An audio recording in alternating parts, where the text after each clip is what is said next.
എന്റെ ജീവൻ ആപത്തിലാണെന്ന് പറയുമ്പോ ആ ഗൗരി എന്നെ കൊല്ലുവോ? എന്റെ ദൈവമേ, എന്തൊക്കെയാണോ വരാൻ പോകുന്നത്? ഒന്നും കാണാതെ ഗുരുവമ്മ എന്നെ വിളിച്ചിങ്ങനെ പറയില്ല. എത്രയും പെട്ടെന്ന് ഈ കാര്യം അമ്മയെ ആന്റി അറിയിച്ചിട്ട് ഗുരുവമ്മയെ പോയി കാണണം.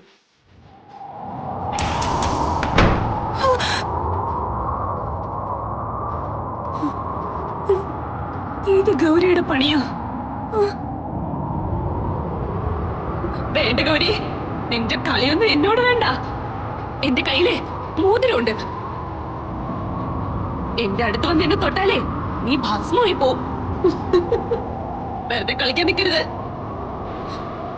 മര്യാദയ്ക്ക് വാതിൽ തുറന്നിട്ട് വേഗം പൊക്കോ. നിന്റെ മോതിരമൊന്നും എന്നെ ഒന്നും ചെയ്യില്ലടി. നിന്നെ തീർക്കാൻ എനിക്കറിയാം.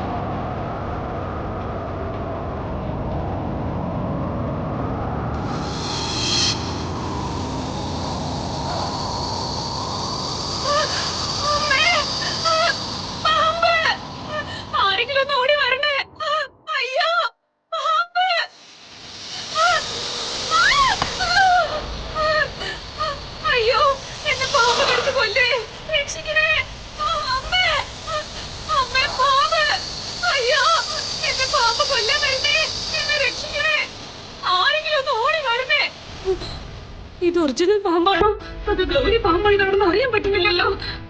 എന്നെ കൊട്ടല്ലേ പാമ്പേ. അയ്യോ, ആരെങ്കിലും വന്നൊന്ന് വാതിൽ തുറക്കണേ.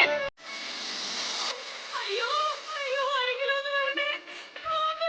അയ്യോ അയ്യോ പാമ്പേ, ആരെങ്കിലും വന്നൊന്ന് വാതിൽ തുറക്കണേ. എന്നെ പാമ്പ് കടിച്ചു കൊല്ലും. ശ്രേച്ചി,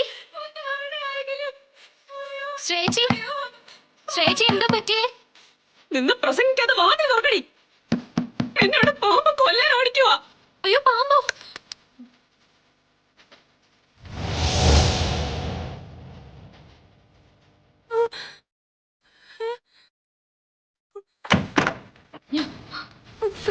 എങ്ങോട്ടേ? പാമ്പ്, പാമ്പ് എവിടെ? പാമ്പ് എന്നെ കൊണ്ടൊന്നും പറയിക്കരുത്. എന്റെ നീയും ഗൗരവത്തുള്ള കളിയല്ലേ, എനിക്കറിയാം.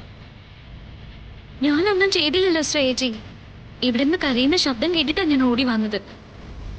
അപ്പോഴാ വാതിൽ അടഞ്ഞു കിടക്കുന്ന കണ്ടത്. ഓ, അവളുടെ ഒരു അഭിനയം ഒട്ടും ഓവറായിട്ട് തോന്നത്തേ ഇല്ല. നിന്റെ ഈ നോട്ടോ മുഖം കണ്ടിട്ട് ഭിത്തിയിൽ വെച്ച് ഉരയ്ക്കാനാ തോന്നുന്നേ. നിന്നെ ഞാനിന്ന്. പക്ഷെ നീ ലിമിറ്റ് വിട്ടാ സയേ, നിനക്ക് ഈ നകുലിനെ അറിയില്ല. നീ കാണുന്ന ലോക്കൽ ഗുണ്ടകളെ പോലെ അല്ല നകുൽ.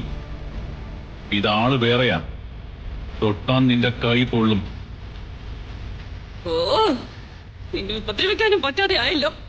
നാശം.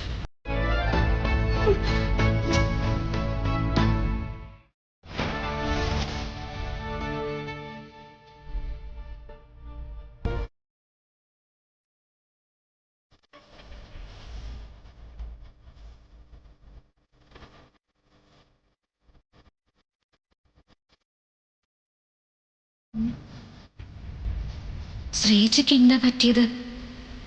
എന്തൊക്കെയാ ഇപ്പൊ പറഞ്ഞിട്ട് പോയത്?